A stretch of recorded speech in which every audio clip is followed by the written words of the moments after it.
So, as I said, today is me talking all the time, you're just listening.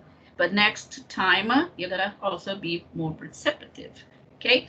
Let me share my screen, the PowerPoint presentation. Let me put audio because there is audio sometimes, okay? Right. Okay, Claudia, no problem. Okay, but you can hear, okay? Because today I'm not going to ask you to speak, right? Well, one thing that I'd like to tell you is, first thing, if you have any questions, and as the presentation is quite long, if you have any questions, you may write the questions for me to answer later on, maybe today, tomorrow. You may write the questions in the chat area. They can be private or not, okay? It's up to you. If you don't want to have your questions shared or your comments shared with the other people, we know that sometimes we like things more privately. Feel free to decide if you're going to post for everybody to see, if you're going to post it for in the chat area in a private way. So I'm the only one to see that. And if I feel there is a question that other people, other teachers should know, information that they should know, I may also put this information in the chat area for everybody in the class, but not mentioning who asked me, okay? What else to begin with? Okay. Something that I would also like, but I couldn't do it today. I don't know if they changed something on Teams, and many times they change things on Teams without our noticing it immediately. I want to show you that there is an area on Teams, and if you have had one of those presentations, if you have seen one of the presentations given by Brain and some other people, we have the notebook area on Teams where you can write comments, you can write your exercises, you can write the compositions that I may ask you to write and that I can correct. And that notebook, this is done automatically. I prepared that area already. And everybody, if you go to your area on Teams, you will see that you will have your notebook with your name. So I can see your notebook, but your friends here, the other teachers can't see your notebook. So your individual notebook is only seen by me and by you, the owner of the notebook. And that's the area where I would like you to write when you feel ready to write a composition, when you have information about essays and articles, because these are the things that are asked for the CAE exam in the writing area. What you can see there on the screen is a chart showing you the equivalence between the exams, among the exams. You have here the general English level. We usually are more accustomed to seeing these names when saying what level the person has in terms of English, from beginner to advanced. And before 2015, before 2014, the exams were a little bit different. The Cambridge exams were a little bit different. We didn't have this classification here. We only to advanced, and then at the beginning of the century they started thinking of another way of evaluating, assessing, and giving numbers or whatever. I mean, classifying the candidates so that it could be used all over Europe and in other countries in the world. So they started with this common European framework that Cambridge is using nowadays. So it goes, begins with pre-CEFR, so pre-CE Common European Framework, which would be equivalent to our movers, starters, these exams that are given to our students. They are really very young students. And then we have elementary that we usually have, where we usually have teens and adults, and goes up to C2, which is the it's equivalent to CP. It's not put here, but it's a CP exam that is done by usually by teachers. They have a very high command of the English language, and the CP is such a hard exam that even native speakers find it very difficult, and many of them may even fail. And we know that even Portuguese has this problem. We know that there are very good speakers of Portuguese, being native speakers, and there are speakers of Portuguese, native speakers of Portuguese, who speak bad Portuguese. This is the same in relation to English, and that's why nowadays and in recent years there has been a very strong discussion about the people who are native speakers and who start teaching English because they say that they can teach English just because they are native speakers, and we know this is not true, because not all Brazilian people can teach Portuguese. Yeah, because it depends on the knowledge of Portuguese that we have. So we have to be very careful about deciding on, okay, I want to have an English class with that teacher because he's American or because he's English. Come on, you have to know what knowledge of the language that native speaker has, okay? So we have the Cambridge exam here, the punctuation, the Cambridge scale here. Nowadays, what Cambridge is doing, something that they didn't do many years ago, some years ago before 2015, if you decide to do, if the candidate decides to do an FCE test, but the mark that he gets at the end is above 180, he will have a mention of being a CE performer, okay? Although he did FCE exam, he may have on his certificate mentioned that he could be a CE speaker. And the same holds true doing CAE. If you do the test, you sit CAE test, but you get more than 200, and you will be considered a CPE speaker, okay, with a very good command of English, a proficient speaker.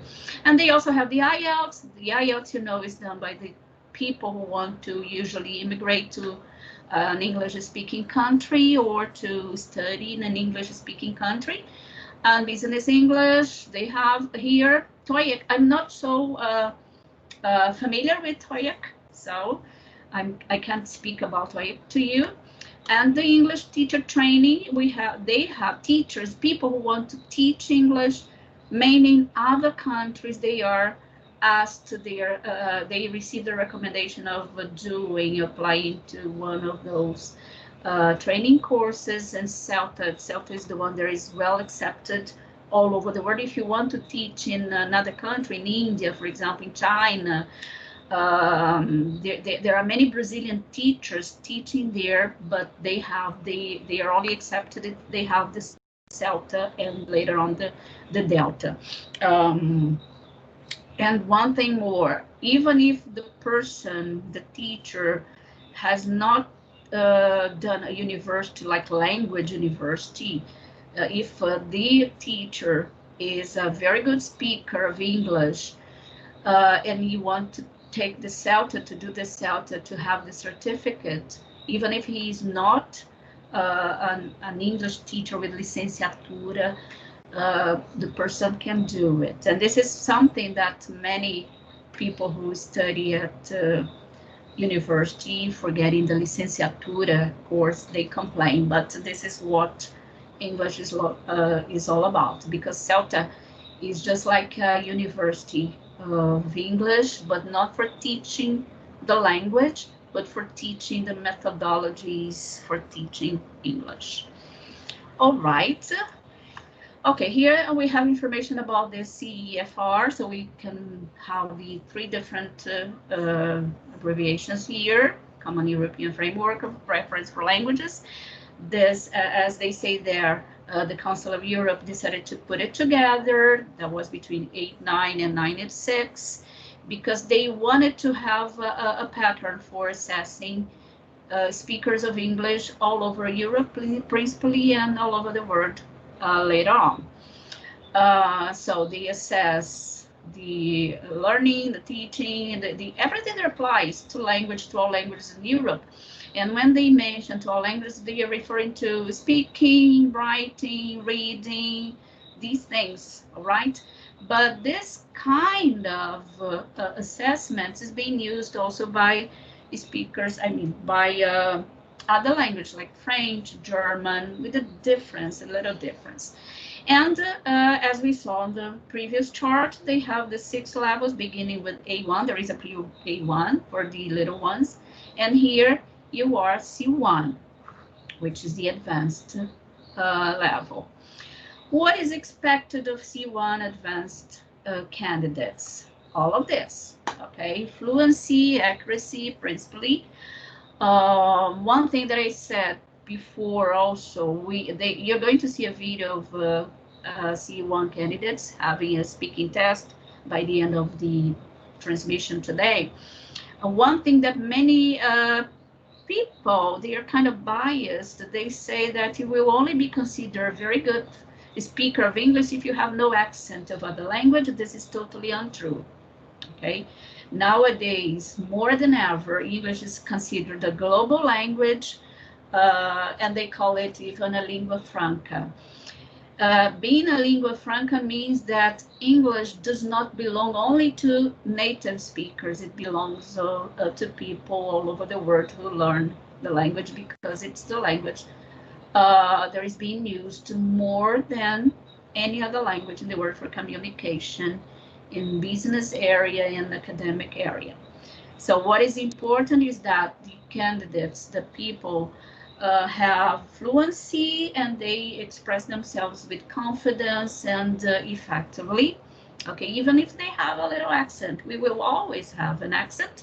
And we know that even being the speakers of Portuguese, we have accents here in Brazil. Why should we be so eager to get an American accent, a British accent, and speak like a native speaker 100% of the time? That's not what Cambridge assesses.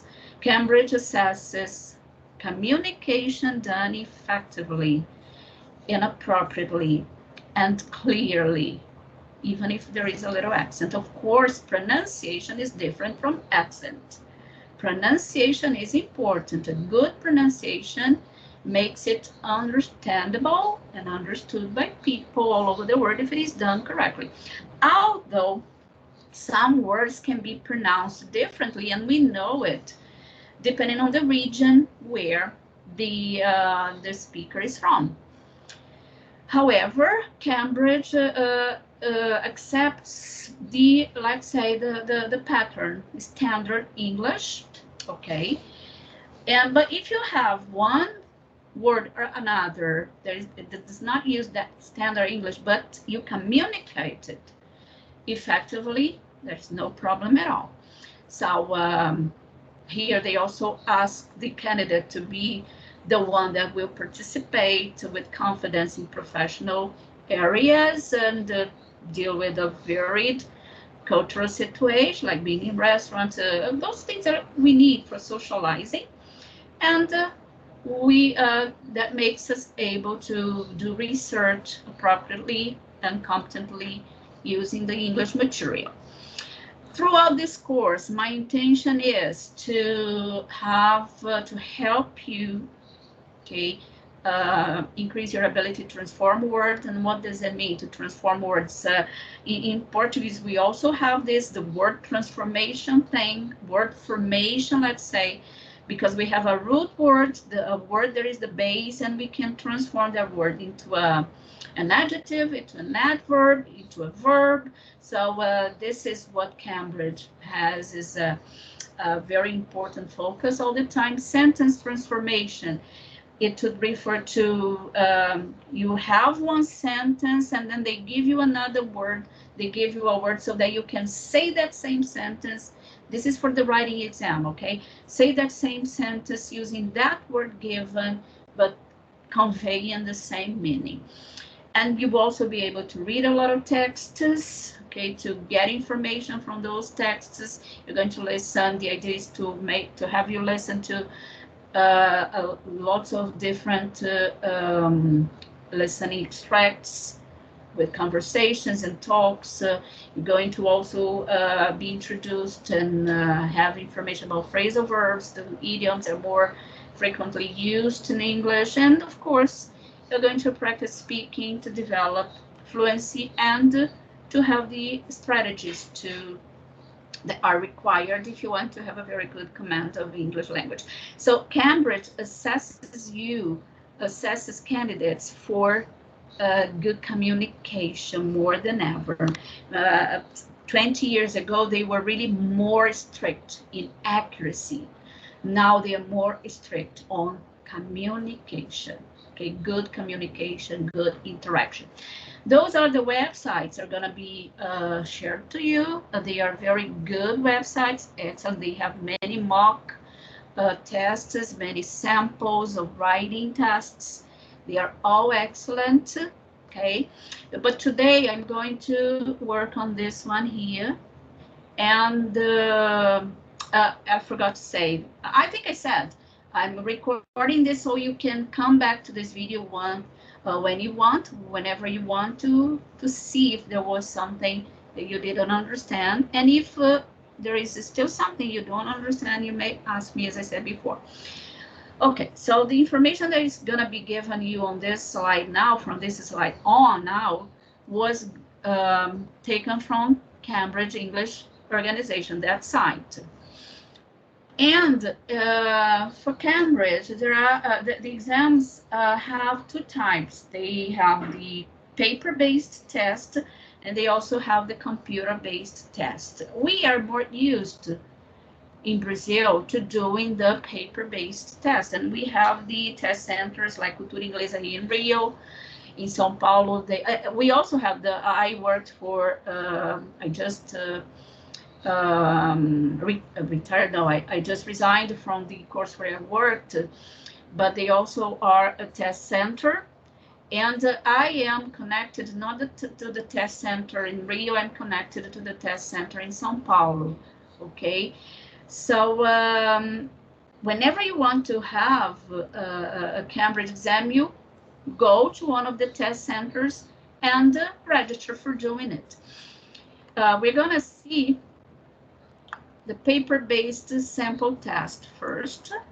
I will show you.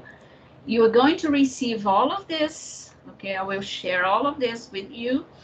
Let's start first seeing what the reading and use of English test is all about. The CAE exam and all the Cambridge exams nowadays, they have 4 papers. In the past, they had 5 papers. But from 2015 on, they decided to put reading and use of English together on the same paper. Let's have a look at what it is. This is its appearance. It's always the same. Okay. When you do the test, when you sit the test, you're going to receive this paper. This is a sample one, of course, but this is a sample one today because it was used as a first CAE test in 2015. And on the cover each test, you're going to have these instructions. You're going to receive the time allotted that you will have to do that paper, and you will have this information. Okay, and it's really interesting is that when you go to the test center to do the test, they have one way of doing things that it seems that we were working for FBI or I forgot. CIA, I forgot. So because the examiners, we can't open the envelopes until the moment test starts. Okay, and the candidates have to have their identification there with a photo. It can't be a copy. Well, you are going to see a booklet. You're going to also receive a booklet. I'm going to share it, the booklet that teachers and that candidates receive, telling the candidates what they can do and what they can't do and what is expected. I believe that it is even worse than a name, because if something is wrong, the examiner can be penalized. I mean, I am an examiner. If I do something wrong, I can be disqualified for being an examiner. So everything has to be followed strictly. So do not open this question paper, write your name, center number, candidate number. You receive all of this on the date of the test. You have to read the instructions for each part of paper carefully, answer all the questions, read the instructions on the answer sheets. I didn't put the answer sheets on this slide, but I'm gonna show you, I'm gonna send the answer sheets to you, because you have the booklet where you have the questions, you can write on the booklets, but you have to transfer all the answers to the answer sheet by the end of the test. You're given like 10 minutes or 5 minutes to do so. Okay, so the examiner will always be informing you that. And you have to use a pencil, and only a pencil, an H2B pencil, to do the listening test, the reading test, the use of English test, and yes, the writing test has to be done in pencil, in pen. You use a pen only for the writing tests and pencil for the other tests. You must complete the answer sheets within the time limit. So when 1 hour and 30 minutes are up, you have to stop. The examiner will say, now close your booklets, take your hands off the desk, and then because there are sometimes 2 people inside the room, one of them will get the booklets and the answer sheets.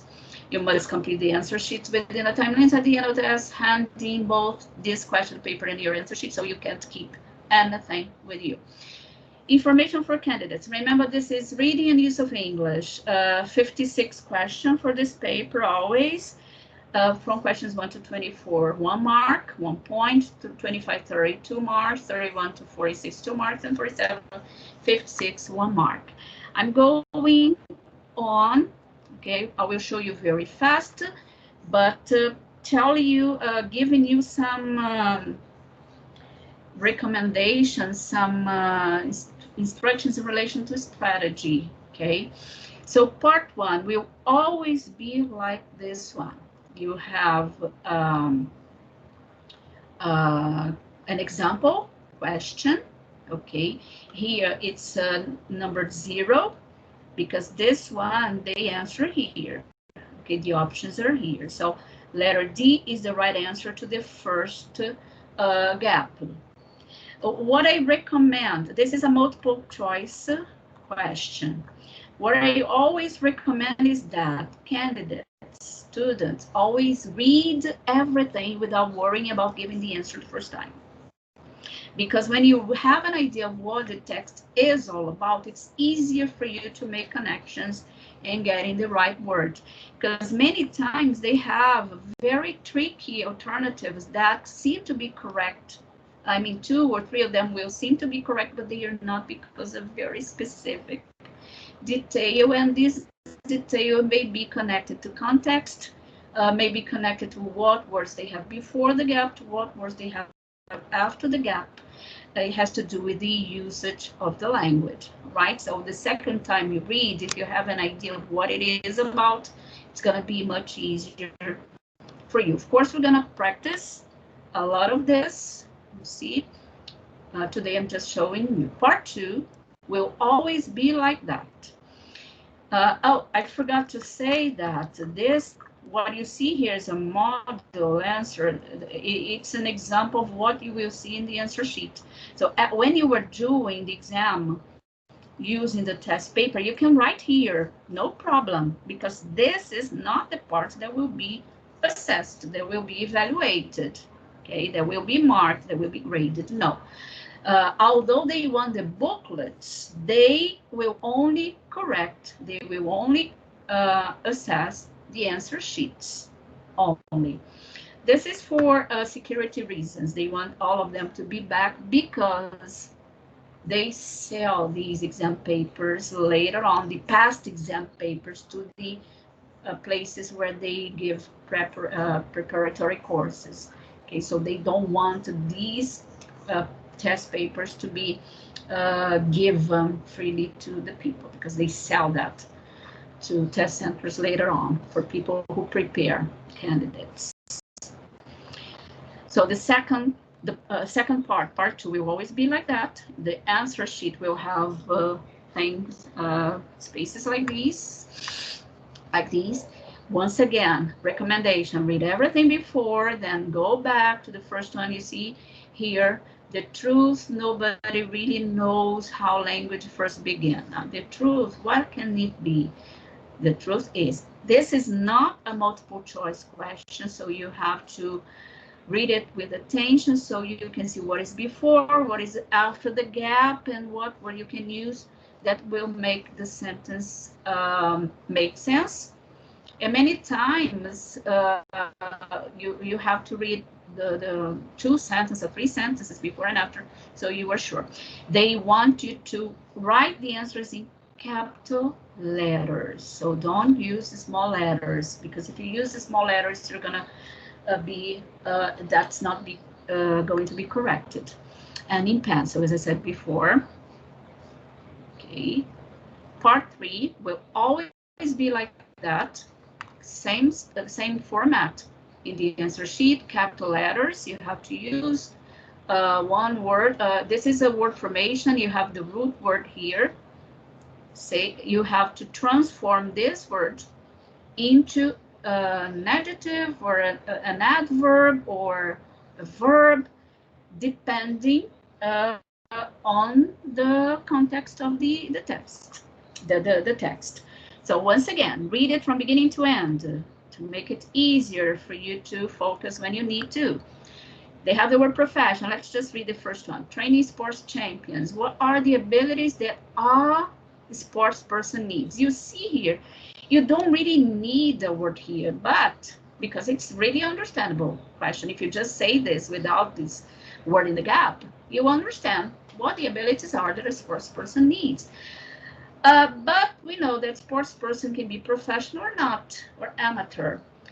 So what kind of word they have here? Sports person. What kind of sports person? We need an adjective. How can we transform profession into an adjective? This is the adjective for the word professional. And we are going throughout the course, we're going to practice word formation and suffixes and prefixes. And many times the rules do not apply all the time, so we have to, most of the times, really memorize. English has this difficulty, and you go on doing the same thing. You see able here in the, to maintain stamina, the, what. So as I'm going to share this, I'm going to give it to you. What I recommend is that over the week, throughout the week, you try doing it again. I will give you the answers, okay, the key, so you can check your answers on your own. And if you continue having a question, you may come to me, either privately or not, to ask me why that answer is the one that was given in the key. Part 4 is what we call sentence transformation. What is sentence transformation? They always give one first sentence, then they give one word, and you have to rewrite the sentence using the word given without changing the word given. And you have to make that second sentence mean exactly the same as the first sentence given. The information has to be the same. A similar meaning, meaning the meaning has to be the same. Here's the example. James would only speak to the head of department alone. You have to use on. James to the head of department alone. The gap can be filled with the words insisted on speaking. So you write, James insisted on speaking to the head of department alone. You see, but come on, it's not the same. Yes, the information is the same, because when you say James would only speak, it means that he wouldn't speak to anybody else. So he insisted that he wanted to speak to only the head. So he insisted on speaking. And then you see here, insist. This is a prepositional verb, because when you have the verb insist, you will only have the preposition on connect to it. You insist on doing something, and as this is a preposition, the verb after it will have to have ing. We're going to talk about these things also throughout the lessons. And here you have the example, the questions. You can do them over the week. You can see if there is anything on. Oh, by the way, some of you, or most of you, have done the how can I say, what did I call that? There was a forms test, and some of you were asking for the answers, right? I am doing it little by little, showing you, or I may even do it next week to show you what the answers to each questions were, and to show you why the other one was not considered, the other options were not considered correct. Part 5 and part 6, they are the most tiring parts of the text. Why? Because they have long texts, and CAE exam texts are really, I would say, many times boring. I can't say that that is different from that, because many times the texts deal with a topic that we don't really like reading, but we have to get accustomed to that. And we know that many times our students complain also because of texts we ask them to read. And once again, I recommend that you read from beginning to end very fast, so you have an idea of what the text is all about. Then you have a look at the questions, the alternatives, and then you go back to check, okay, to see what the right answers can be. And very pay attention to the fact that many times the alternatives may contain the words that are exactly there, but there will always be something that does not really connect to what is written in the text. And one other point that I see many candidates do or have difficulty with is the point that you have to choose the alternative that was inferred from the text, because many times the writer's opinion is not exactly our own opinion, and we many times make the mistake of choosing the option that we consider correct because of our previous knowledge. But you have to see if that is the information given by the text, by the writer. Part 6 is also a long text. This one, you see, it's a multiple choice part. Part 6 is not really multiple choice the same way as part 5 is. In part 6, you have 4 paragraphs labeled from A to D. And once again, read from beginning to end very fast, and you read the questions here. And the questions will ask you, they are 4 questions, they will ask you in which text, in this case a reviewer, which reviewer, A, B, C, or D, is connected to the question here. So which reviewer has a different opinion from the others on the confidence with which the bottom discusses architecture. So you just write the letter of the paragraph where the reviewer, because this one is about 4 different reviewers' opinions. And part 7, you're going to read an extract from a magazine article. You see the extract here. Once again, read it all. When you read it all from beginning to end, you will feel there's something missing, and there is, because this gap here these gaps refer to these paragraphs here. You will have to see where each of these paragraphs will fit. Okay, so what is the paragraph that is missing here? It's one of these from A to G. A42, one of these from A to G. So you have to observe, to be always attentive to back references, okay? To what was mentioned before the gap and to what is mentioned after the gap. To write here, to choose here the gap that is really connected to give coherence to the text. What else? Okay, what they say here, there is one extra paragraph. So you have 1, 2, 3, you have 6 gaps, but there will always be 7 or 8 paragraphs. I don't know if I counted it correctly, but there will always be one extra, okay? In part 8, you're going to read a magazine article in which 5 career consultants give advice about starting a career. Questions 47 to 56, choose from consultants A to E. Where are the consultants? Here. Consultant A, consultant B, D. They will not always be consultants, right? This one is specifically is about consultants, but they will always be 5 different paragraphs that will connect to these things here. So each consultant makes the following statements. Keep your final objective in mind when you are planning to change jobs. So you go there. As I said before, read the text before, read the consultants, and then you go read consultant and come back to see which one refers to each of the ones of the questions over there. And that's it. That's the reading and use of English. Let me show you now. Okay, here you can see they are all audio extracts. I'm going to send it to you too. Where's the listening? Okay, here, listening paper. You can see that the cover, the first page is always the same. Only difference, time. For listening, you have 40 minutes approximately, including the 5 minutes at the end of the test where you're going to transfer your answers to the answer sheet.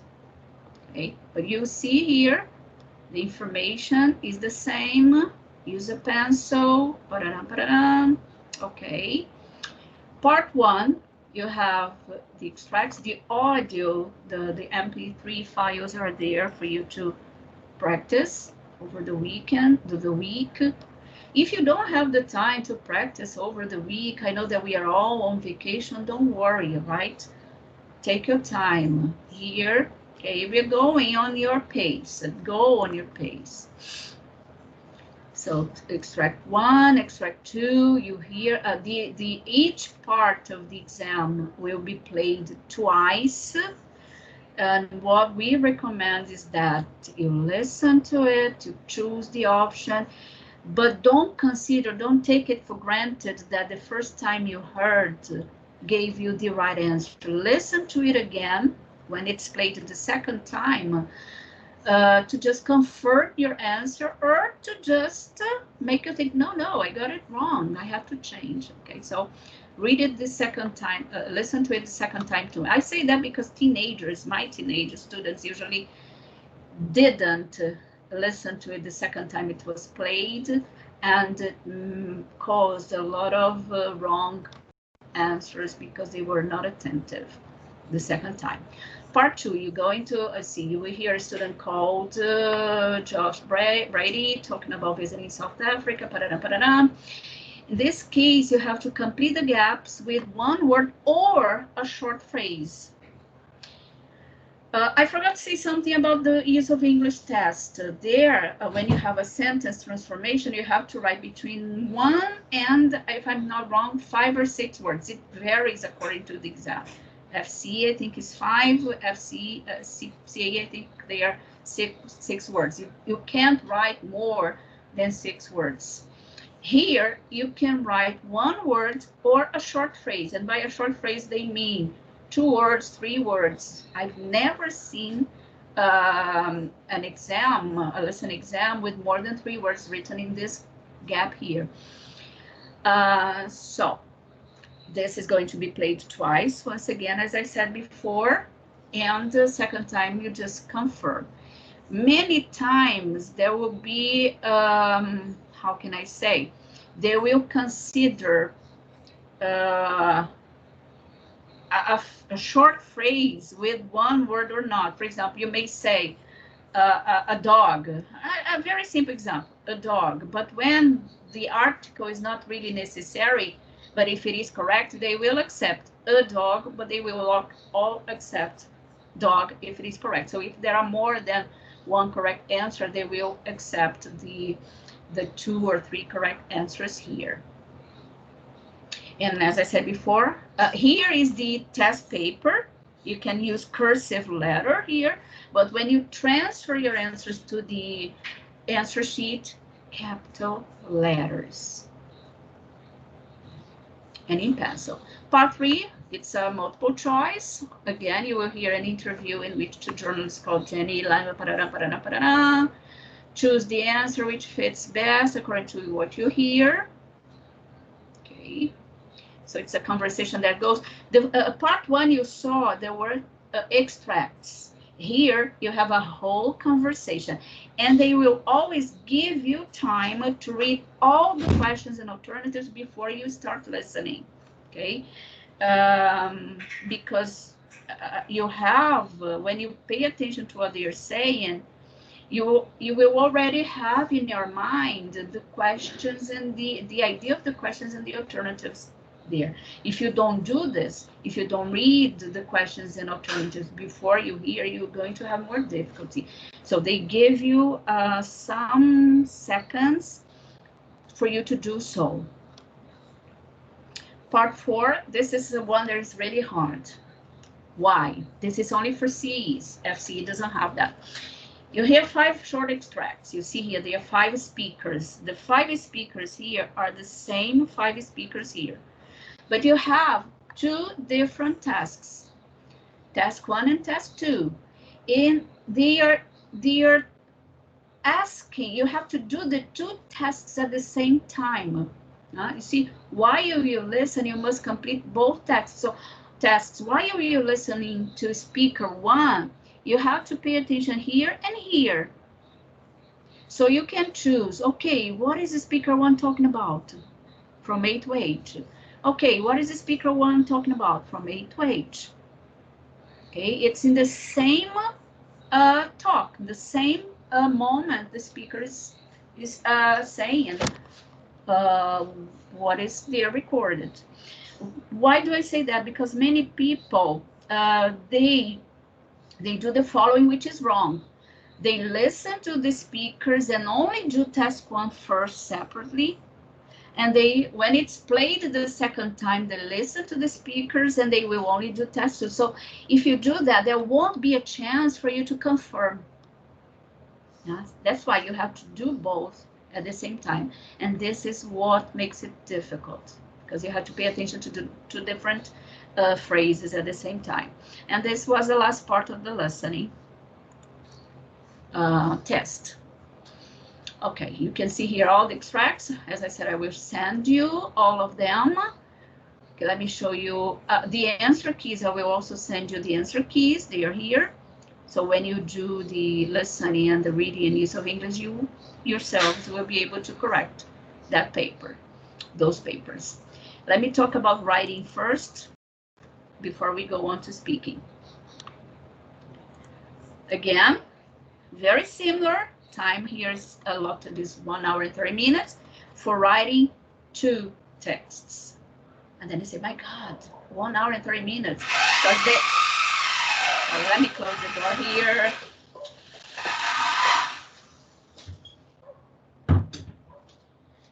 You know, teachers have this problem. It's my sister preparing something in the room. Okay, so 2 texts, and they will always give the number of words they want you to have to write. And many times for CE, it's a big number of words. And we are going to prepare for that. And here they say, write clearly in pen, not pencil. You may make alterations, but make sure your work is easy to read.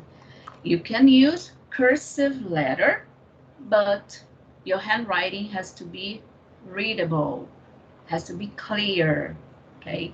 Don't, please, right so fast. Okay, because many times we ask our students not to change or to erase or to mark, to cross out, but for Cambridge you can do that, but in a way that makes it clear for the person who's going to correct what has been crossed out and what if it is cohesive enough for him or for her to correct and to read clearly. Otherwise, if they can't read it, they will cross it. Everything that the candidate gets a 0 is a mark.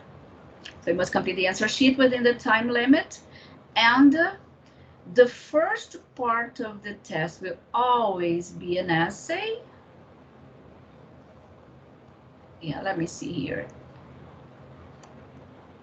Okay, let me see. Your class has attended a panel discussion on facilities which should receive money from local authorities.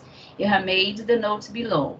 So you have these notes, these pieces of information, and they ask us, write an essay. It's gonna be an essay all the time, discussing 2 of the facilities in your note. So which facilities who should receive money from local authorities? You have museums, sports centers, and public gardens. And they are saying, and they are asking you to choose 2. So you have to choose 2. Okay, you have to do what is being asked. If you write about the 3 facilities, you're going to be penalized. If you write about only 1, you're going to be penalized. If you write about 1 that is not there, you're going to be penalized. You have to write exactly specifically what they are asking you to, because they consider this understanding instructions, which is part of communication. And here you have some opinions expressed. Okay, so you should explain which facility is more important. There is a mistake here. You should explain which facility is more important. There is no it. For local authorities to give money to, giving reasons in support of your answer. You may, if you wish, make use of the expressions of the opinions expressed in the discussion. So here you have, and here they instruct, you may if you wish. If you don't want to use these opinions, you don't need, but you have to choose 2 of these.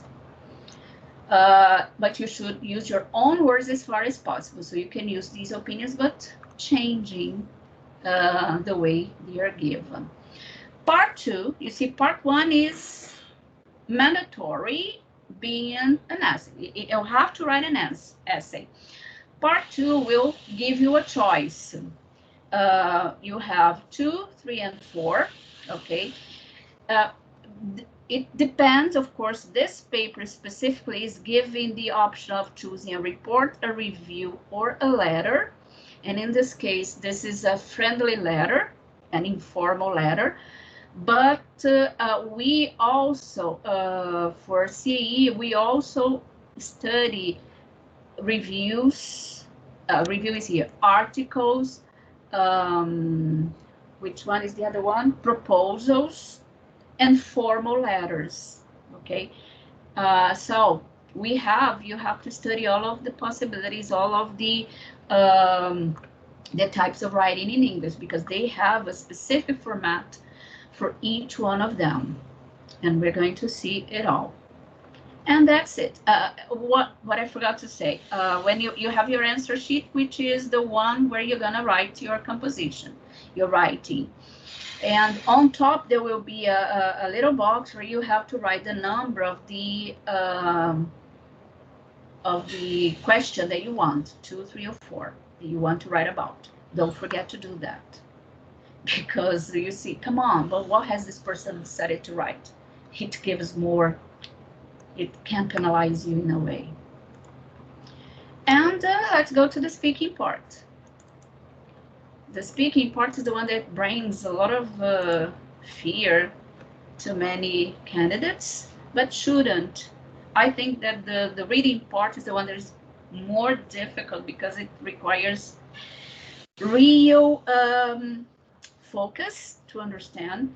And one thing that makes candidates afraid of the speaking test is because they want, as I said at the beginning, because they believe that the assessors, that the examiners want perfect English, accurate English 100% of the time. This is not true. And even accent, like American accent, British accent.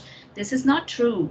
They want clear communication. If you communicate well during the speaking test, if communication is clear, even if there is a little mistake from time to time, you may even get a very high mark.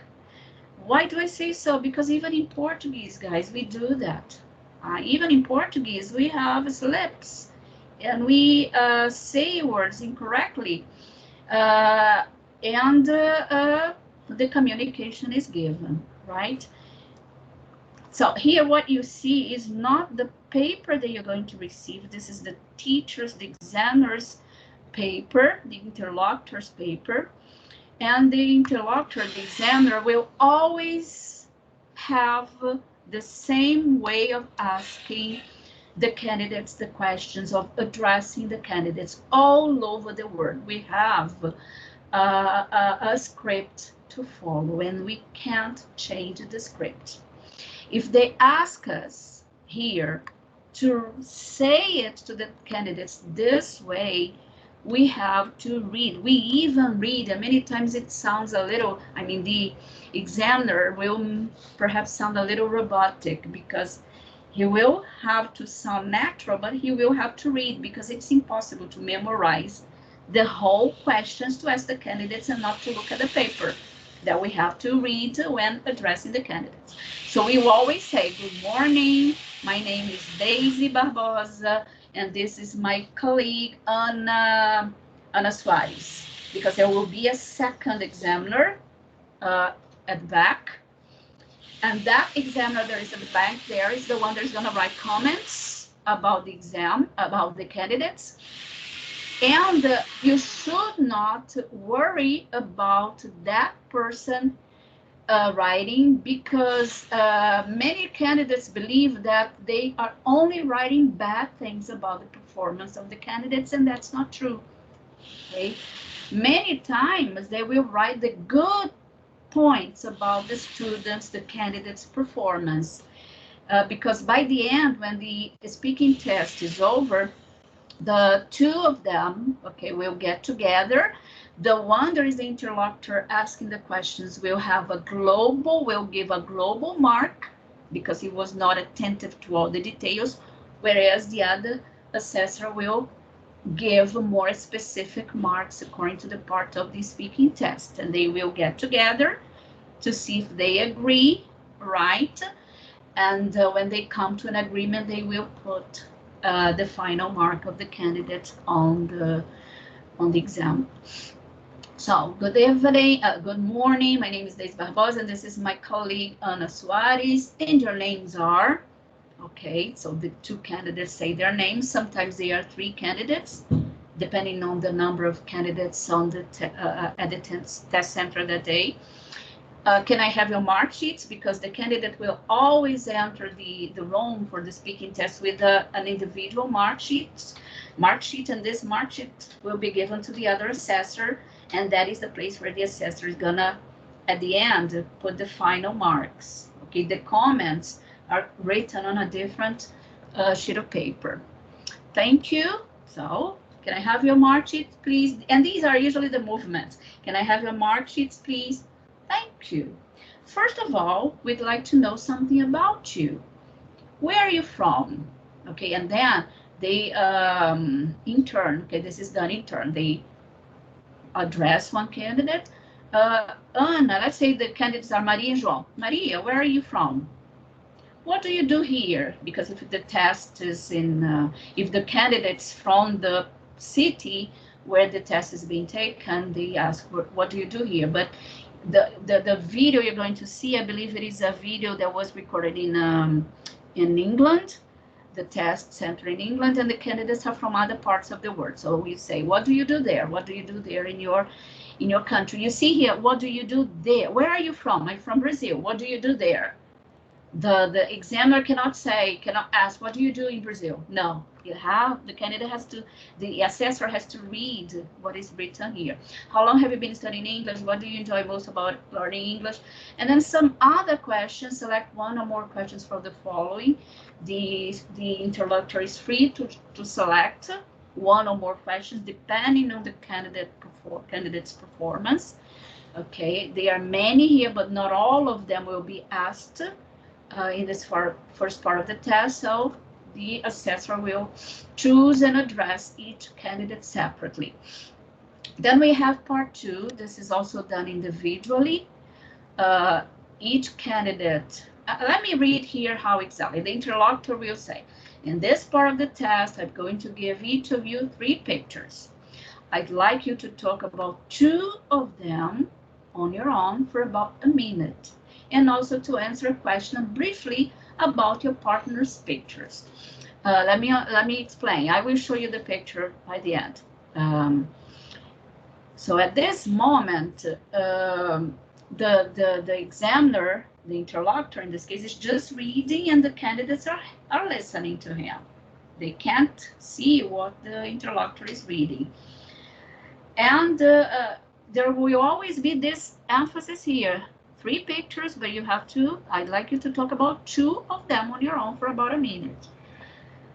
And then he said, that the interlocutor says, Maria, it's your turn first. Here are your pictures. They show people doing things together. So at the moment the interlocutor says that, he or she will give a booklet to the candidate he or she addressed. In this case, I said Maria. So the interlocutor puts this open at task 1, which is the page where there are the 3 pictures, in front of Maria, in this case, the candidate A.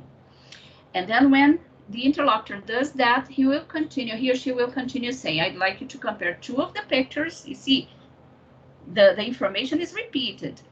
I'd like you to compare 2 of the pictures and say why the people might be doing these things together and how the people might be feeling.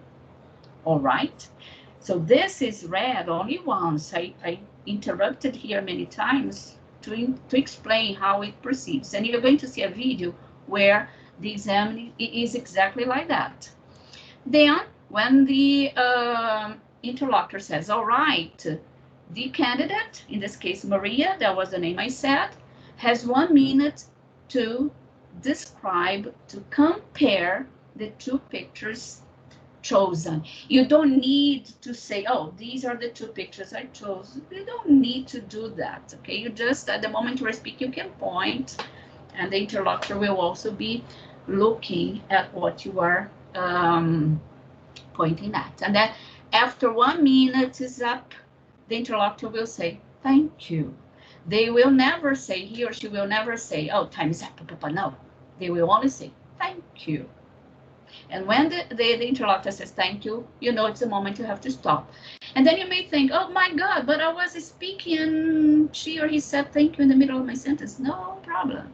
Don't worry about that. This is not going to penalize you, okay? What you should worry about is you have to speak throughout the 1 minute. Try to go on speaking until the interlocutor says, all right. Because if you stop a little bit before, or like 15 seconds before, 15 seconds, 10 seconds, they are many seconds before. So the interlocutor will be just waiting for the time to be up.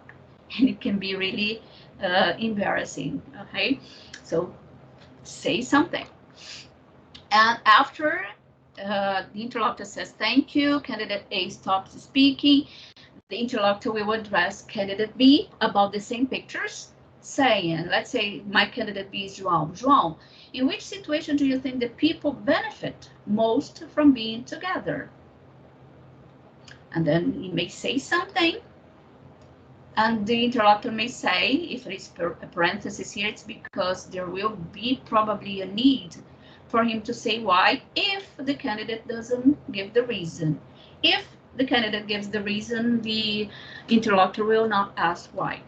And candidate B, in this case, will have 30 seconds to answer this question. When 30 seconds are up, the interlocutor says, thank you, and just says, can I have the booklet, please? And then part 2 booklet. And we proceed to this part, which is the second candidate. Now, João has to talk about the pictures. They'll say, now, João, here are your pictures. So the movement is the same. Yeah? They show students doing different activities. So booklet, the second booklet is put in front of candidate B, and the interlocutor continues. I'd like you to compare 2 of the pictures and see how students can benefit from doing these different activities and how helpful the activities might be in preparing them for the future lives. All right? I read it very fast. You see, the interlocutor during a Cambridge exam, they read in a way that not, of course, slowly, but in a very clear and understandable way. So there is no question from the candidates. Usually they don't, but if you need to ask the examiner, the interlocutor to repeat, you may say, I'm so sorry, could you please repeat? But use a language, there is CAE equivalent, right? Just don't say like our students say. Repeat, please. This is basic, right? You have to use language appropriate for an advanced candidate if you want the interlocutor to repeat some information. This is not going to penalize you if you use advanced language. So 1 minute, again, same thing, thank you. A question about the same pictures asked to the first candidate now. Which of these activities, Maria, which of these activities do you think is most useful? Okay, if you have the candidate will have 30 seconds. Why will be asked only if the candidate does not give the reason for his answer. And then by the end, thank you, can I have the booklet, please? And then retrieves part 2. Let me make it bigger again. And then we proceed to part, okay, here are the pictures. Okay, so these are, this is the first candidates. These are the first candidates' pictures. Here are the second candidate's pictures. They're put in front of the candidates at the time designated. And then we have part 3. The interlocutor will say, now I'd like you to talk about something together. And the interlocutor will even make this movement. Look at me. Now I'd like you to talk about something together. All of us have to do this movement together to show that it is the moment for interaction. Okay, the 2 candidates or the 3 candidates have to interact. So now I'd like you to talk about something together for about 2 minutes. Here are some things that people often have to make decisions about and a question for you to discuss. First, you have some time to look at the task. So the interlocutor stops for 15 seconds to give time to the candidates to look at look at what is on the booklet and booklet page. So after 15 seconds, the interlocutor will continue saying, now talk to each other, okay, about what people might have to consider when making these decisions. When the interlocutor says, now talk to each other, this movement is made. It is a real script. We have to do the same thing all over the world. And if we don't, as I said before, if we don't do it, because many times they record our examinations, our performance to analyze, or they may film or they may record to see if we are doing it correctly. Because if we don't, as I said before, we are removed from this this position. At the end, same thing. Thank you. Now you have, okay, sorry.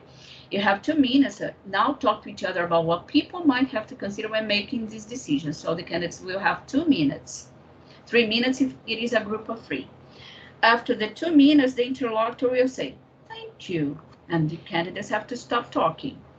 Now you have about a minute to decide, okay, 2 minutes for groups of 3, to decide in which, but this is not read. I read just for you to know that if you are in a group of 3, you will have 2 minutes. If you are a group of 2, a pair, You will have 1 minute to decide to, and this decision is made by talking again. So now talk to each other, sorry. Now you have about a minute to decide in which situation it is most important to make the right decision. No, it's okay in which situation it is. You see, remember that I said before there was a mistake because there was there was not, should not be there. Now it is correct. In which situation it is most important. It's okay. So 1 minute is given. After the 1 minute is up, the interlocutor will say, thank you. Can I have the booklet, please? And then the interlocutor retrieves part 3. And then you may say, but we haven't agreed. We haven't come to a decision. No problem.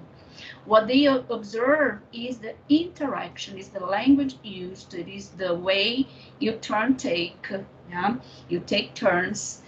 And one thing that candidates usually ask us is, but if I am doing the test with a partner that does not speak, and we have to say, you have to try to include this person in the talk. And this another thing, you shouldn't show off like, oh, I'm going to speak a lot to show that I know English, that I know how to answer. If you do not allow your partner to speak, you are going to be penalized. So you not only have to give opportunity to your partner to speak, so you have to try to bring your partner into the talk. And if he doesn't, if she doesn't, or if he doesn't, that's his or her problem, because the examiner, the interlocutor, and the assessor, they have to see that you tried. And if they see you tried, you are going to have good marks, okay? Then after part 3 is finished, we have part 4. Part 4 is a set of questions. They have to be asked in parts, and the examiner, the interlocutor, may ask them to each individual candidate, or may ask the 2 candidates to interact to answer that question. It's up to the interlocutor. For example, the first one, it is best for people to make decisions on their own or to ask others for advice. Maria. And then she may ask the same question to João. What about you, João? And you, João? Okay. Or, okay, going to the second one, the interlocutor can say, some people think it is best to plan their lives carefully. Others prefer to make spontaneous decisions. What is your opinion? So the interlocutor will make this movement, and then you will know you have to talk together about that question.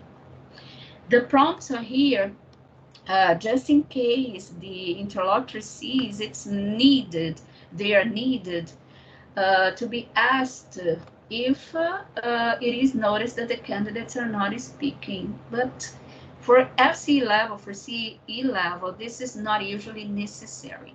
Okay, this is usually necessary for lower levels where they do not have a very high amount of language. And here is the example.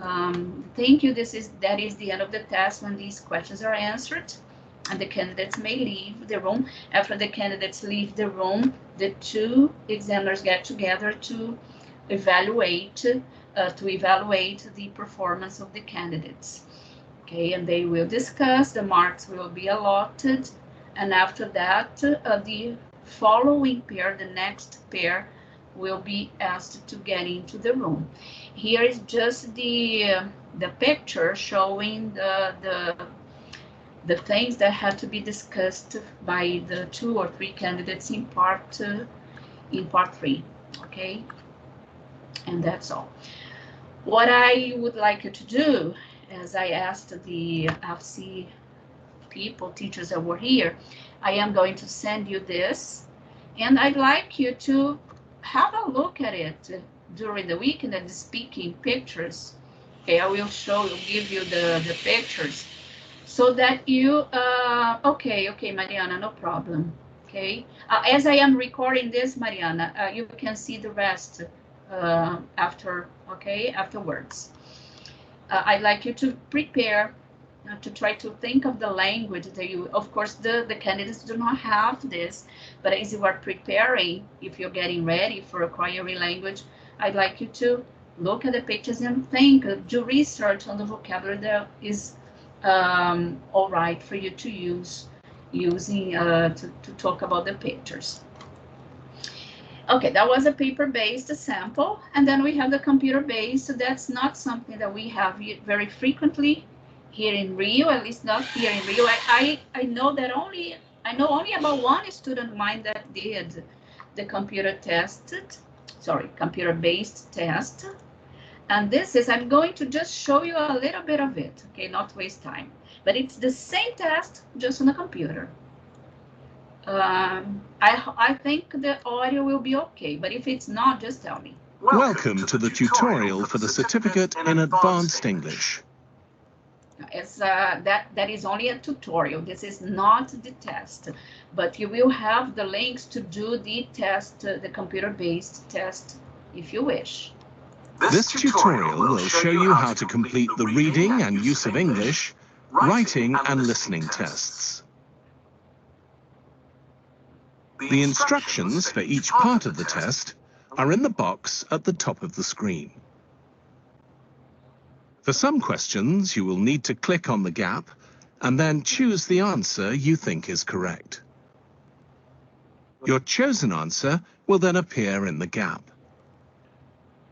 If you want to change your answer, click on the gap again and the options will appear again.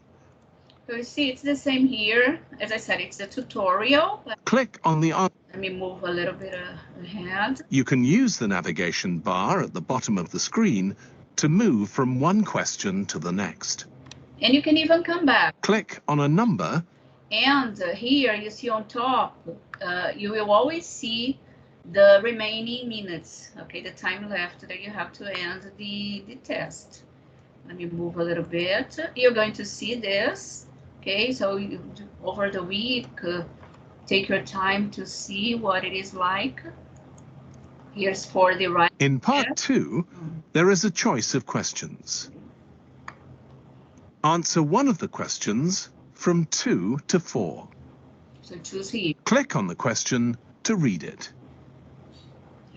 When you have decided which question to answer, click the box next to Choose this question. And then you start writing. You write here, the one you chose, this person here chose question 4, I mean, in the tutorial. So you have to start writing here, and you will see something that we don't have on paper, we have on the computer. The words will be, will appear here. I mean, the number words will appear here. And while your answers are saved automatically. look here. You do not need to press Enter on your keyboard. You can review and change your answers at any time until the end of the test. So you can But before the end of the test, make sure you have clicked on the box next to Choose this question. Yes. The answer you have written will not change. Right, so For the listening test, that's the listening. As I said before, I'm not going to show everything, okay, but it's very similar the way you do, right? The options here, test 1, test 2, the format, computer there. If you wish, you can change the settings just for the size, the test size, colors, and this is done in a test center. It's not done at home, okay, guys? You have to go to a test center and to do the computer-based test. And you can go on up to the end to see it all. When you are done, you just click here, click the button below to go back to your test. Resume test is just to go back. welcome to... Sorry, okay. I'm not going to go into these links, but if you click there, I will just show one. So what is C1-based, computer-based test like? These links just show you the real test in a sample way. Okay, let's see here.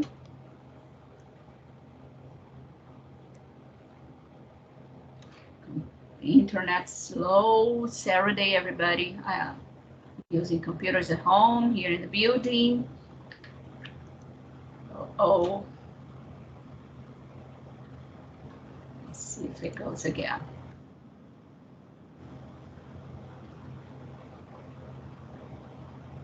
It's running. Well, if I can't show you when you do it, okay, appeared. Okay, so you see here, the candidates will always have these things written here with a name. The name of candidate will appear here, date of birth, and the candidate name, number, sorry. And if the details are all correct, just click here to proceed. If there is anything wrong, and this is also true when you have a test, a paper-based test,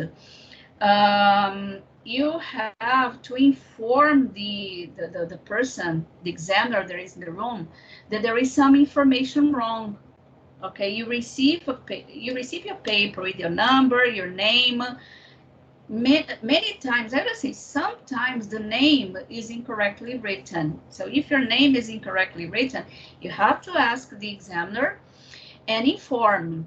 Okay, will you be able to continue? Will be allowed to continue? Yes, but the examiner will write a note on a document that he's got to inform Cambridge that your name has been written incorrectly, so Cambridge will change it, because this paper, this report will be included in the test envelope with the name of the candidate that was written incorrectly with the correction, so that Cambridge can change it. And if everything is okay, after you call the invigilator, they call it invigilator. The person that is invigilator is the person that is there just observing if everything is going okay. So after you do everything that is necessary, if necessary, you click my details and the test appears. This is a real test sample, the way it will appear on the test date. I start test, I have to read, you have to read it all. And then when the invigilator, let me use the right word, the invigilator asks you to start the test, you may start. You have to wait for him to say you can start. Then you start and then the questions appear. So this is a real test. You see the time begins to run. You may go on, may go back, see here. So you decide where you're gonna do, what you're gonna do first. Okay. Because when you do it test-based, when you do the test-based, you can do the same because you have a booklet and okay, this one I do not know now, so let me skip this one and I will try that one. When I've done almost everything, I'll go back to the most difficult questions and that's it. So you're gonna have this link. The links are here for reading, listening, and writing, because speaking is impossible for it to be done this way, of course.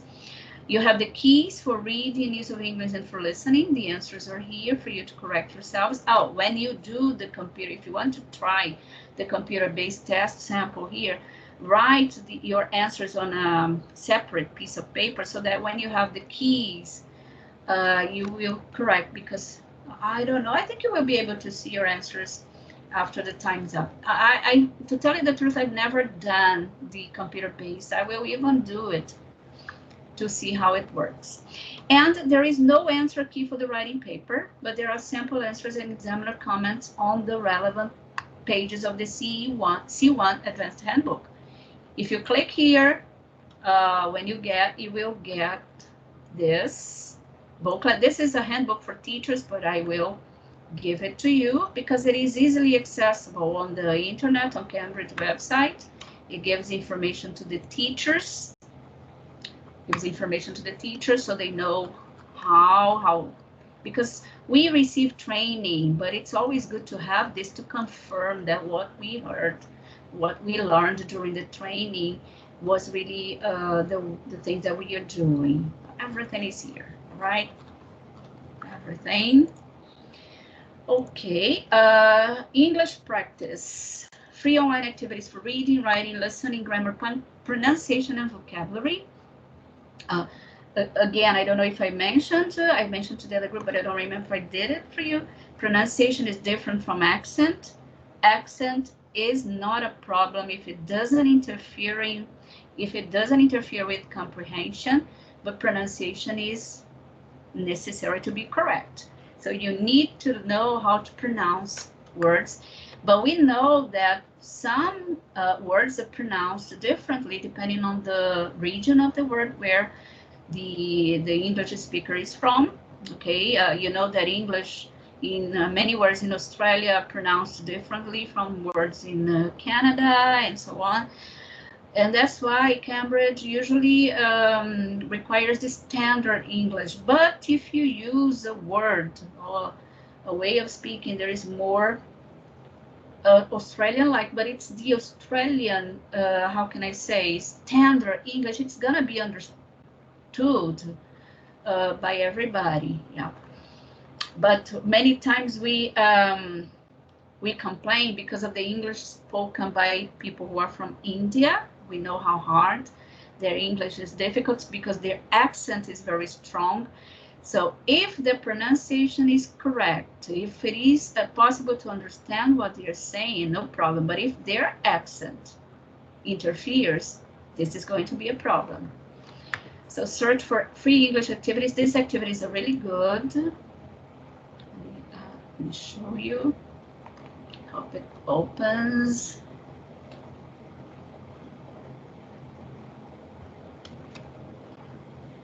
Here. As this is CAE, the link that I put there will take you straight to this page where the box proficient is already selected. This here is for the people who have already done the Cambridge exams. So you only register if you are interested to give information about the exams you did. So CE, you want to practice for CE proficient here. So you choose, okay, I want grammar, CE level, but I want activities that will not last more than 5 minutes. So you choose.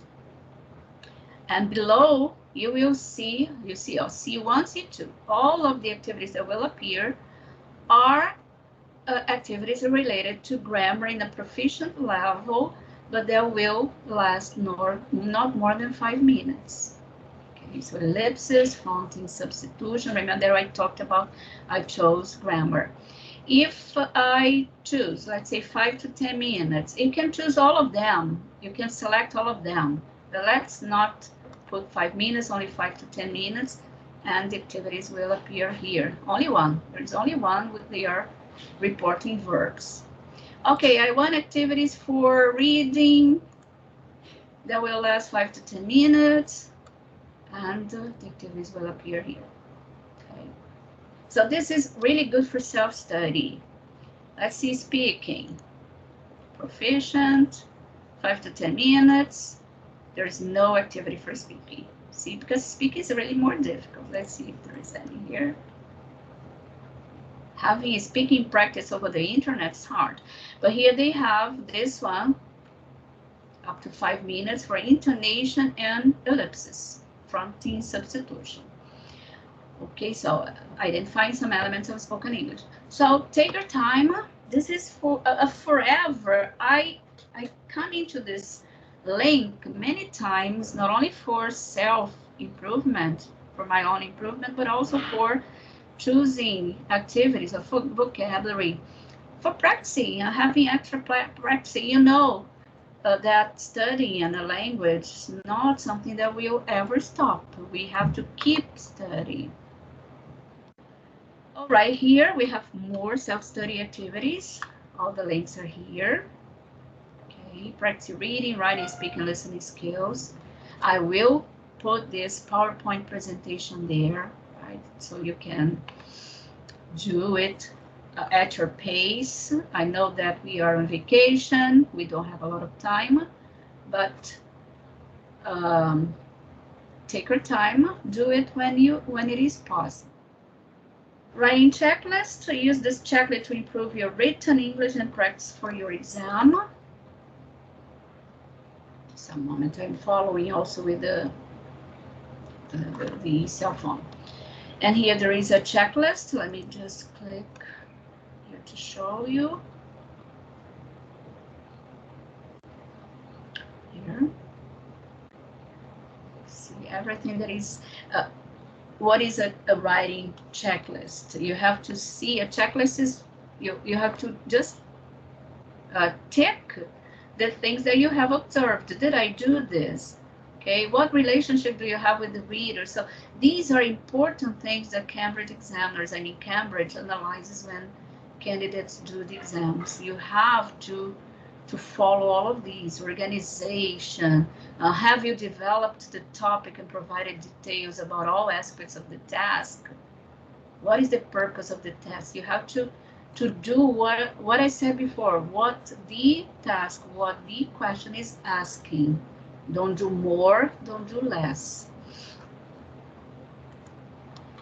So I'm going to have that information for candidates. There is also a booklet that all candidates receive when they register.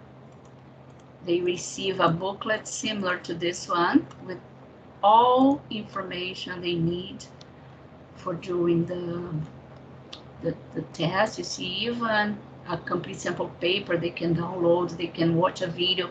This is a video I'm going to show you.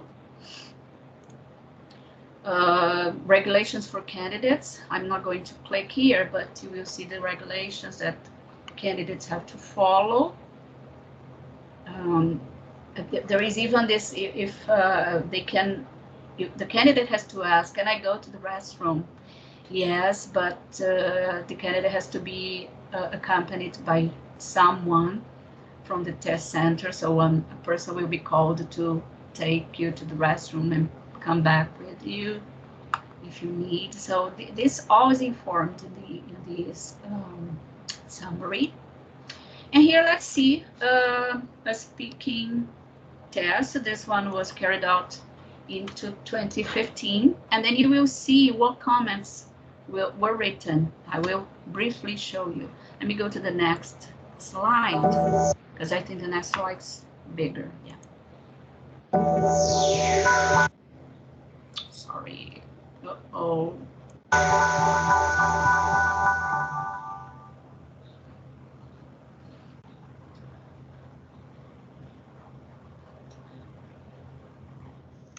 Good morning.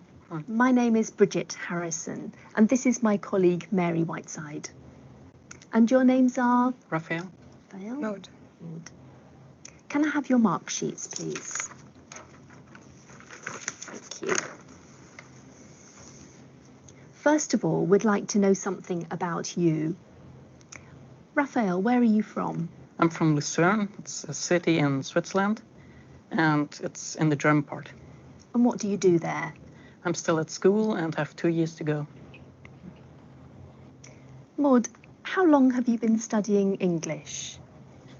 Well, I think I've been studying English for about 6 years now. Yes. What do you enjoy most about learning English?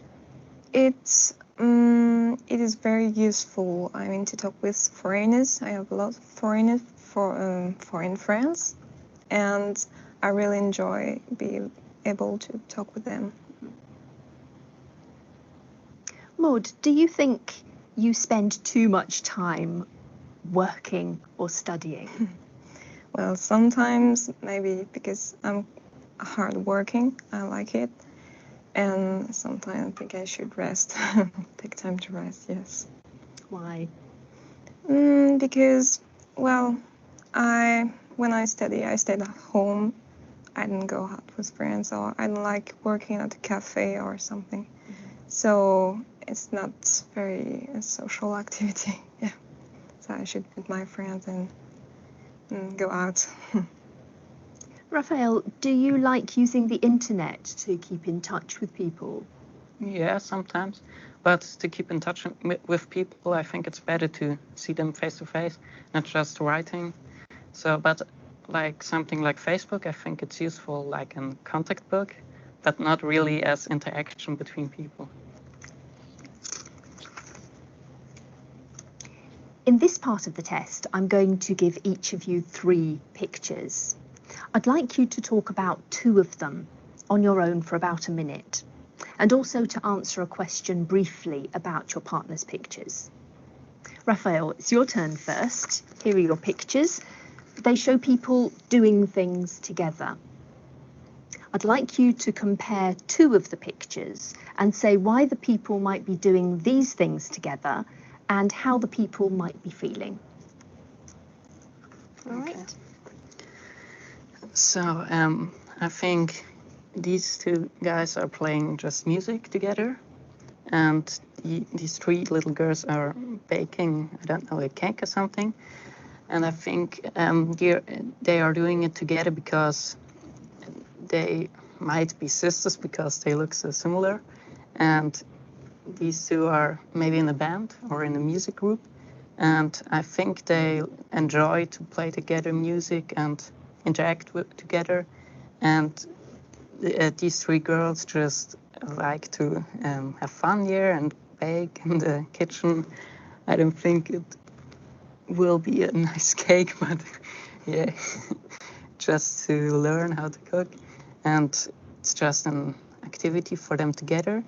And I think the both guys could also be preparing for something, maybe a concert or something. But yeah, they're just Thank playing. you, Raphael. Maud, in which situation do you think the people benefit most from being together? Well, I think every kind of situation depends on the kind of relationship you have with the person. When you're at school, maybe in a class, it's good to talk with some people sometimes just to think about something else. And when you're cooking, it's the same. You share ideas, you learn things. When you're playing music, you learn about each other. So it really depends on the situation. Thank you. Now, Maud, here are your pictures. They show students doing different activities. I'd like you to compare 2 of the activities and say how students can benefit from doing these activities and how helpful the activities might be in preparing them for their future lives. All right. Okay. So let me see. So I'd like to talk about these 2 pictures. Well, there are on these 2 pictures, we can see 2 students who are doing different things. I think she is studying. So, well, while studying, she gained knowledge, and she get prepared for a test, maybe something. So it helps her preparing it, and maybe she will pass the test if she work hard. So, and this student is giving a presentation, and it will help her develop a kind of ease while talking to other people. So if she wants to be, well, in maybe entertainment field, it will be very useful for her to be able to talk to people. Thank you. Raphael, which of these activities do you think is most useful? I think it's this one where they build I think it's a tent or something, because it helps for the teamwork. And I think that's the most important thing for the future life, because when they're like in the office or just at the job, they have to be prepared to work in a team and ask others about their opinion and work together with them. Thank you.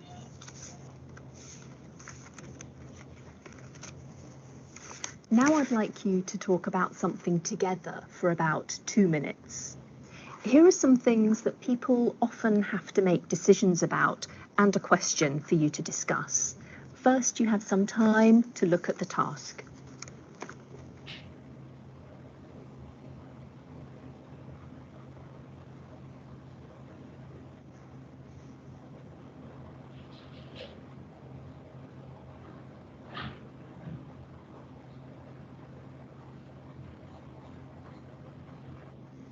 Now talk to each other about what people might have to consider when making these decisions. Okay, so let's talk about choosing a university first. I think people have to think about, well, first the students have to think about what they like, of course, when They want to choose study. a university, yeah. And students and parents have to think about money, because in some countries, universities is very expensive, like in England here. And I think you have also to choose the right university for like where you can study the subject you will want to, and also that the university with the subject is the best university with from all the universities with the subject. Like the best results in an exam or something like that. And what about starting a family? Again, there is a financial criteria to consider, I think. And well, when you start a family, you need to talk maybe about children. Yeah.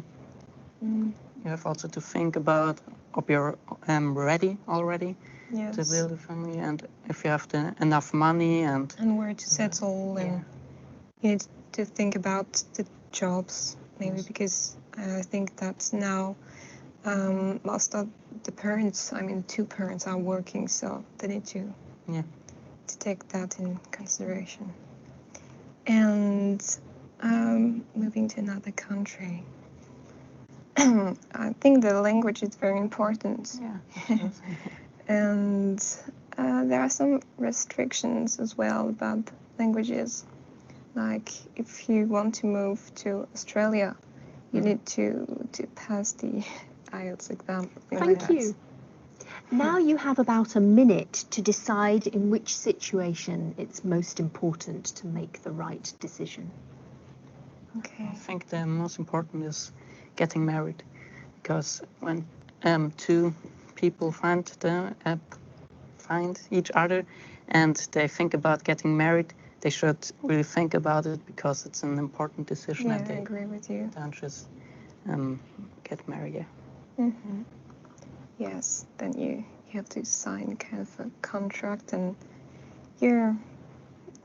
those people are together for whole their lives, so they need to think about it before getting married. I think this is also connected to starting a family, because maybe I moving think to another country. Well, yeah. Yes, everything relies on it. Yeah.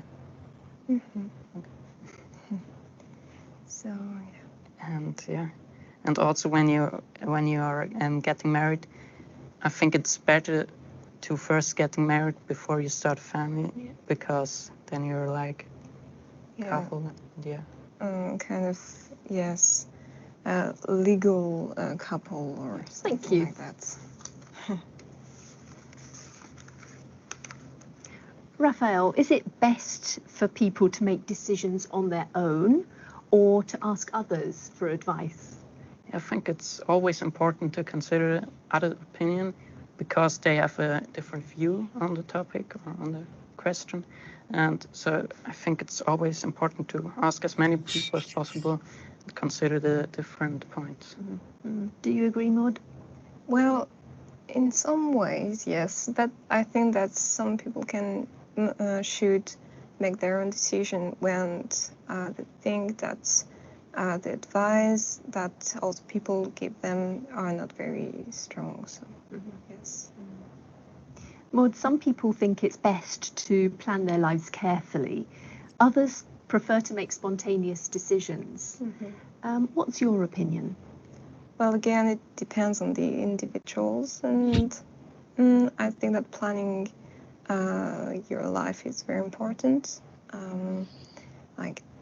In my opinion, planning studies and holidays is very important, because when you study, you don't have a lot of time to leave to holiday. So if you book a holiday or something like that, you need to think about it before.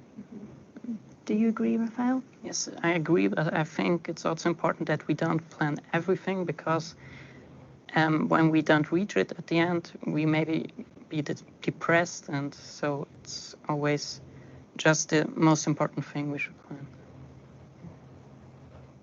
Why do you think some people find it harder to make decisions than others?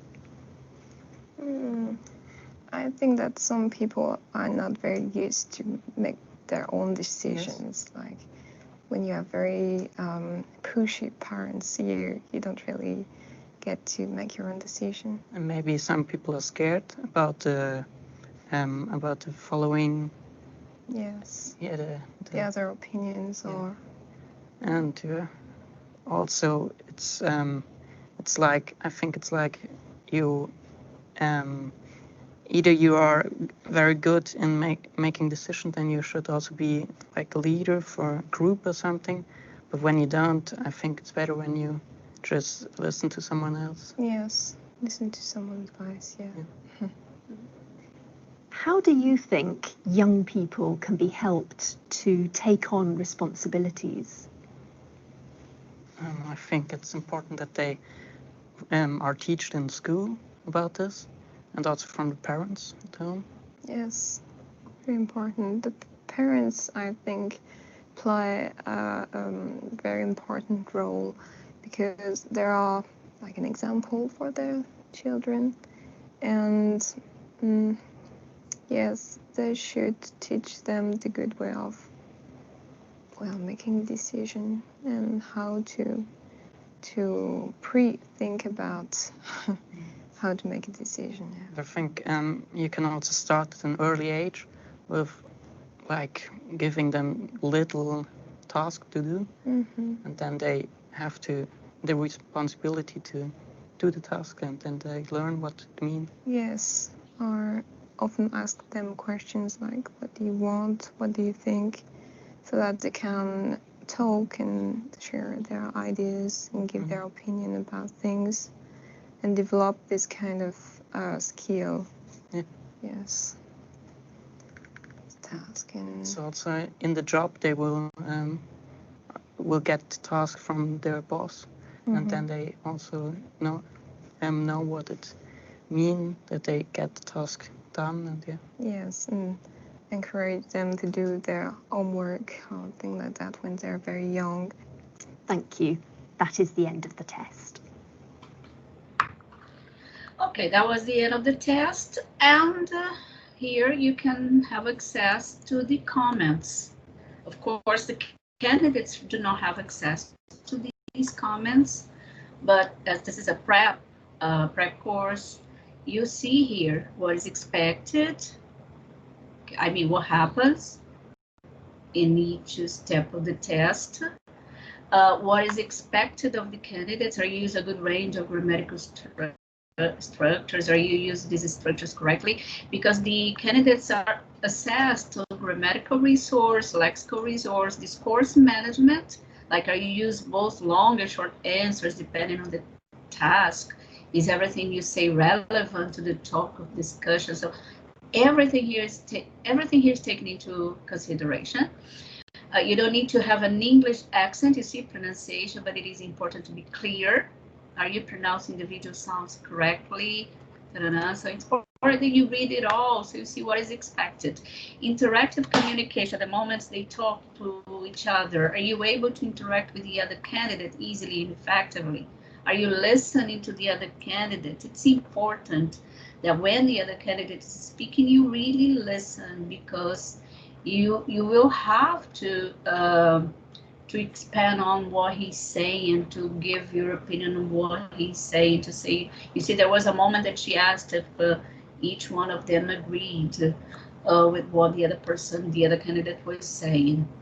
And you see the interlocutor, which is the one that is asking the question, focus on global achievement.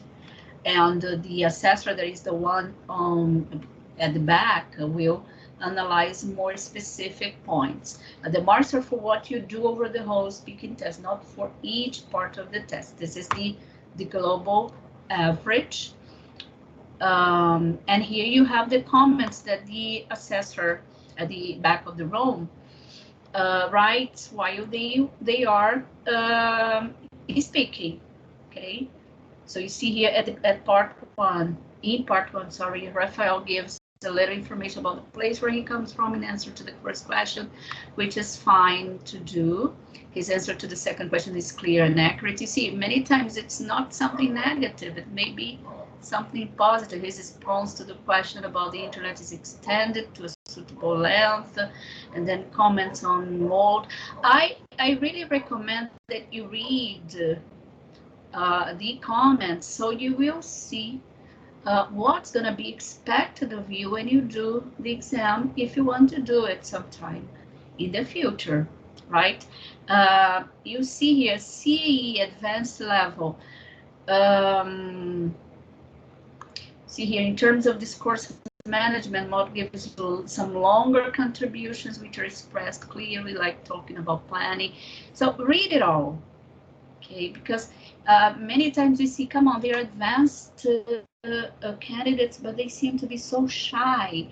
But we have to analyze all the contributions they had, okay? All the contributions they had to see what their final mark is going to be. You have to consider they are not proficient speakers, like the one for CPE. It's advanced level speaking. Of course, they need to have some more improvement, of course, to achieve the proficient level.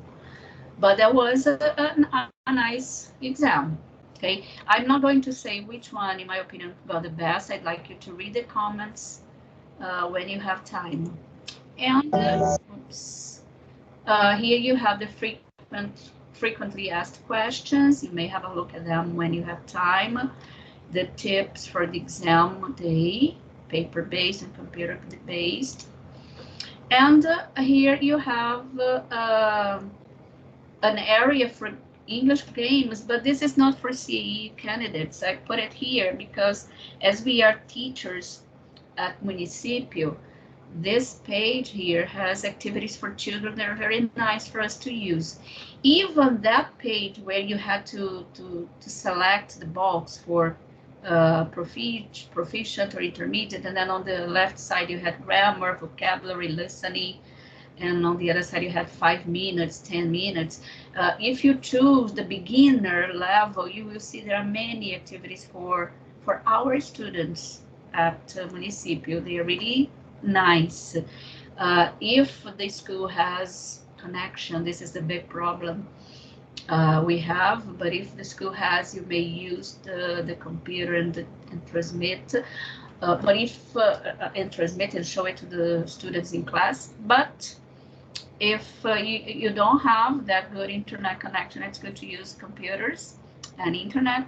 You may look at the activities there and get ideas for the lessons. They are very good ideas. And here is a Cambridge English Facebook page where candidates all over the world interact.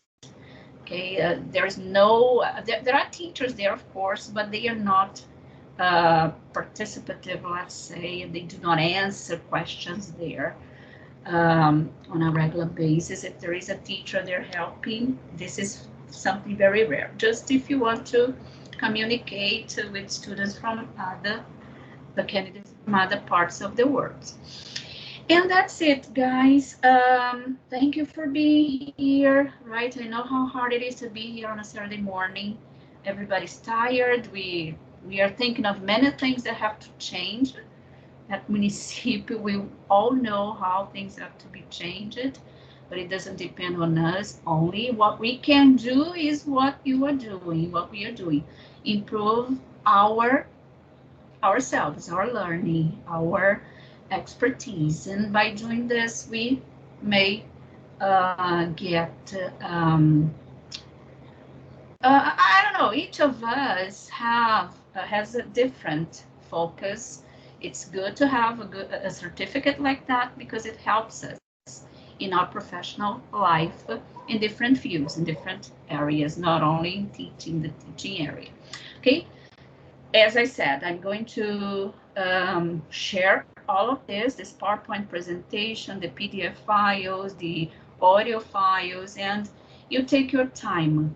Okay, I asked you to look at the pictures for next Saturday for us to talk, but perhaps I'm going to do something different. Okay, I'd like you to give me feedback, to come to me and talk, to see if you prefer a lesson where I comment on a test. Maybe I will do it this way. I may get one specific paper and then analyze the questions and the options. And by doing this, I will be explaining grammar and language, vocabulary. Okay, I will, let's discuss throughout the week, okay? Thank you very much. And I hope to see you next Saturday. And let's talk whenever possible, whenever you have time, and whenever I have the time, I will answer it promptly. Okay? Sorry for the noise. My sister is a workaholic. She loves redecorating the house all the time. Bye-bye, guys. Let me stop sharing here.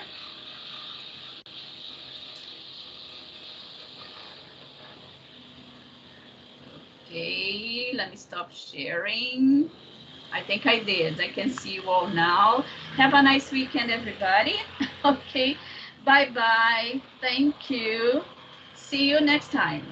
I will stop the recording here. And when I